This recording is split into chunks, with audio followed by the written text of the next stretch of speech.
Assalamualaikum warahmatullahi wabarakatuh. Kembali lagi bersama saya Sinta Sulistianingrum dari kelas 8 TEB.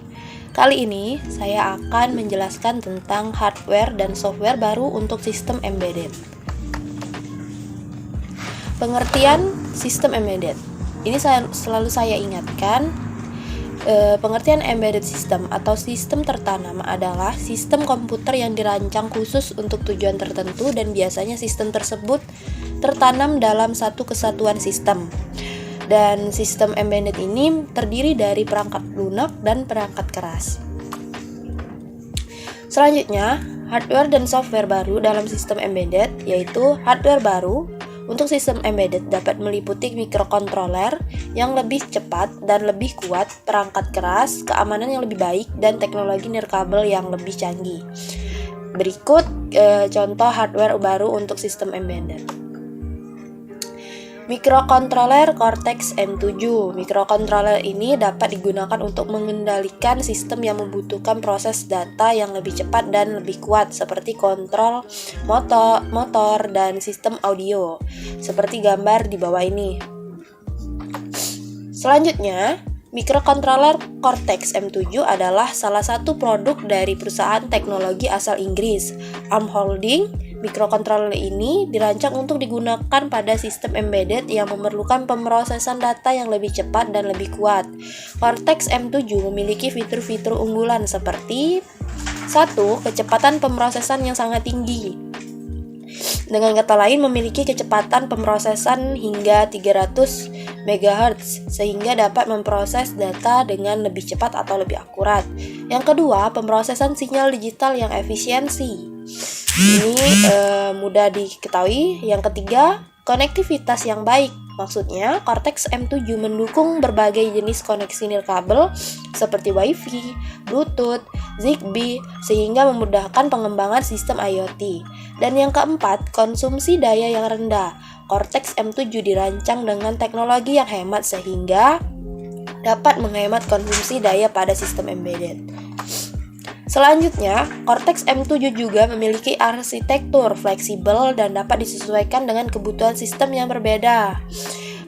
Dengan kata lain, Cortex M7 juga didukung sebagai toolchain dan platform yang pengembangannya seperti Keil, MDK, IEAR, Embedded Workbench, dan Mbed iOS, sehingga memudahkan pengembangan untuk membuat dan mengembangkan aplikasi pada sistem embedded. Ini salah satu fitur ARM Cortex M7 ya. Di sini ada CPU, VPU, ETM, SCC, MPU, CHAT, CHAT-I, CHAT-D, data TCM, instruktur TCM, XCM, AHBP, AHBS. Dalam penggunaannya, Cortex M7 dapat digunakan pada berbagai aplikasi yang seperti saya jelaskan di awal tadi. Selanjutnya, satu perangkat keras keamanan yang lebih baik, contohnya yaitu chip TPM. Terus yang kedua, teknologi nirkabel yang lebih canggih yaitu Wi-Fi dan Bluetooth.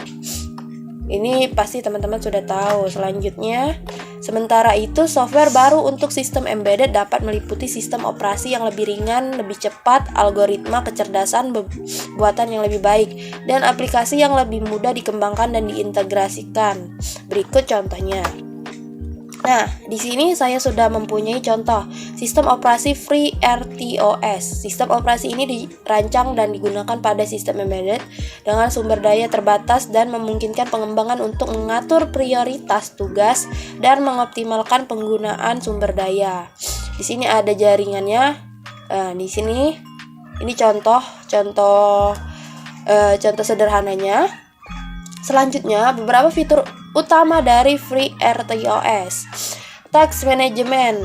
FreeRTOS menyediakan mekanisme task management yang fleksibel. Yang kedua, Memory Management. FreeRTOS menyediakan beberapa metode untuk mengolah memori, termasuk dynamic memory dan static memory. Dan yang ketiga, Synchronization, yaitu FreeRTOS menyediakan mekanisme synchronization yang dapat digunakan untuk menghindari race condition dan deadlock. Nah, mekanisme ini termasuk semaphore, mutex, dan event group. Keempat, interrupt handling. FreeRTOS menyediakan mekanisme yang dapat digunakan untuk mengatur interrupt handling, yang memungkinkan untuk menentukan teks mana yang harus dijalankan ketika interrupt terjadi. Nah, yang kelima, timers atau waktu.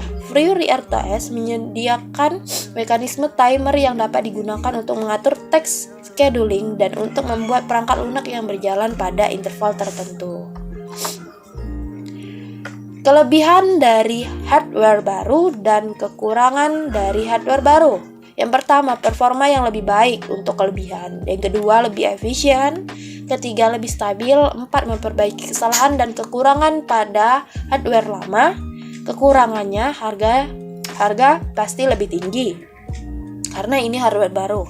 Kedua, kesulitan dalam integrasi. Yang ketiga, kompatibilitas yang kurang, maksudnya hardware mungkin tidak kompatibel dengan sistem yang sudah ada. Selanjutnya, ternyata sudah habis. Terima kasih. Penjelasan singkat dari saya, kurang lebihnya saya mohon maaf. Wassalamualaikum warahmatullahi wabarakatuh.